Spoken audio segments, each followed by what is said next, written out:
আয় আল্লাহ সাবেক তিনবারের আয় আল্লাহ বাংলাদেশের দেশ নেত্রী বেগম খালেদা জিয়া অসুস্থ, উলামায়ে কেরামের মহাব্বতে উনি চলতেন, উলামায়ে কেরামদের ভালোবাসতেন, আল্লামা সাইদি রাহিমাহুল্লাহকে অনেক ভালোবাসতেন। আয় আল্লাহ আলেমদের মহাব্বত করতেন। আপনার বান্দি মুমূর্ষ অবস্থায় আছে, আয় আল্লাহ মনে হয় মরে যাবে এমন একটা হালাত।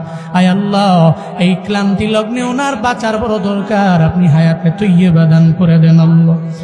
আয় আল্লাহ জীবনে উনি যে ভালো কাজগুলো করেছেন, আয় আল্লাহ এই ভালো কাজের উসিলায় আপনি সিহতে আফিয়ত দান করেন। আয় আল্লাহ সিহতে আফিয়ত আজলা কামেলা নসিব করে দেন আল্লাহ।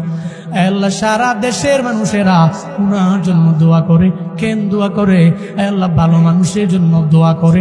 আয় আল্লাহ যারা উলামায়ে কেরামকে মহব্বত করেছে, আয় আল্লাহ আলেমদেরকে প্রায়োরিটি দিয়েছেন, আয় আল্লাহ উনি বলেছে উলামায়ে কেরামরা নাকি জঙ্গি না, জীবনও জঙ্গি হতে পারে না।